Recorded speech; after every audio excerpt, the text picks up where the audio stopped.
ఈరోజు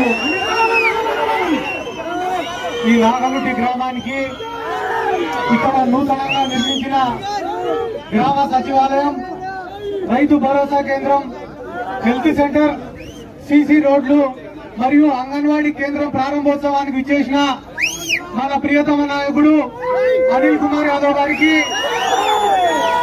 అదే రకంగా ఈ కార్యక్రమానికి విచ్చేసినటువంటి మిడ్తూరు మండల ప్రజలకి, నాగలుటి గ్రామ ప్రజలకి, నందికొట్కూరు నియోజకవర్గ ప్రజలకి, అక్కడ ఉన్న మహిళలకు అందరికీ ముందుగా హృదయపూర్వక నమస్కారాలు తెలియజేసుకుంటున్నాను. అన్న ఒక్క విషయం సూటిగా సుట్టి లేకుండా చెప్తా. అందరూ ఆకలితో ఉన్నారు, టైమైంది, నాకు అర్థమైంది.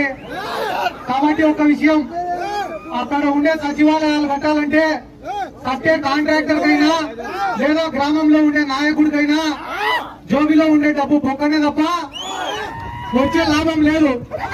కానీ నష్టమైనా కూడా జోబిలో నుంచి డబ్బులు ఖర్చు పెట్టుకున్నా కూడా ఎందుకు కట్టినారా అంటే గ్రామంలో ఒక గుర్తింపు కోసం, గ్రామంలో ఒక పేరు కోసం, అదే రకంగా ప్రజలందరికీ ఆ సచివాలయ వ్యవస్థను అందించాలనే ఒకే ఒక ఉద్దేశంతో నష్టపోయినా కూడా గ్రామంలో నాయకులు ఈ సచివాలయం. ఈ రోజు మీకు ఒక పెన్షన్ కావాలన్నా, ఒక రేషన్ కావాలన్నా, ఒక ఇంటి పట్టా కావాలన్నా, రాష్ట్ర కేంద్ర ప్రభుత్వాలు అందించే సంక్షేమ పథకాలు అందాలన్నా, దాదాపుగా 35 శాఖలు 500 సేవలు మీకు అందించాలన్నా ఒక్కసారి ఆ సచివాలయానికి పోతే చాలు.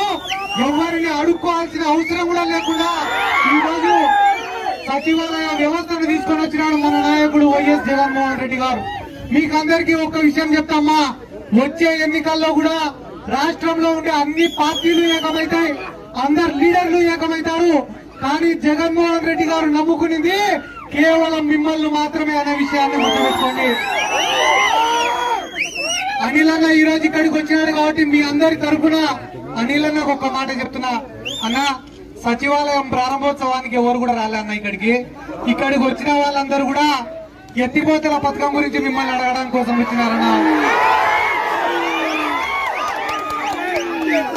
ఈ రోజు రాయలసీమ మొత్తానికి నీళ్లు ఇస్తాండేది ఈ నందికొట్కూరు నియోజకవర్గం అన్న. మీ నెల్లూరు జిల్లాకు నీళ్లు ఇస్తాండేది కూడా ఈ నందికొట్కూరు నియోజకవర్గం అన్న.